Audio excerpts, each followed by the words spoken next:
Hari pertama kerja tahun 2022, Sekot Agus Ririmase ingatkan ASN disiplin. Hari ini Senin 3 Januari 2022, jadi hari pertama seluruh aparatur sipil negara, pemerintah Kota Ambon kembali bekerja di tahun 2022. Sekretaris Kota Ambon Agus Ririmase saat memimpin apel pagi menekankan kedisiplinan bagi seluruh ASN, terutama dalam kehadiran dan pelayanan publik.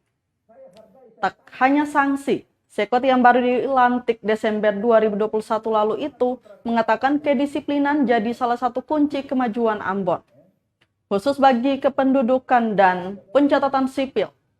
Ia berharap dapat jadi pelayanan publik terbaik. Ririmase berharap ASN Pemkot Ambon tetap disiplin demi kemajuan kota musik ini. Ya, nanti kumpul keluarga baru pakai begitu. Ya. Kalau mau berubah, ayo kita komitmen. Karena saya orangnya komitmen, konsisten saya. Saya bukan karena baru lalu bilang panas-panas ayam, tidak. Bapak Ibu boleh cek track record saya di pemerintah Kota Kupang.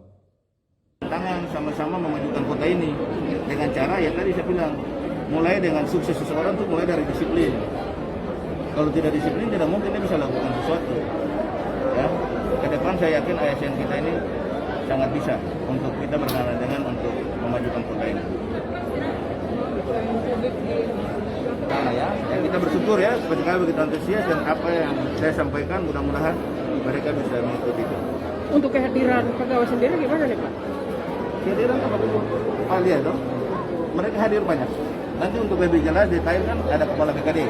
Silakan dicek kan absennya kan di situ Pak. Dengan mungkin tidak kehadiran beberapa ASN ada hukumnya atau sanksinya? Ya pasti. Nanti yang tidak hadir kita akan memberikan hukuman. Ya, kita akan memberikan hukuman, kita akan teguran. Ya, pasti. Karena ini menyangkut disiplin ASN. Ya. Melayani masyarakat dengan hati.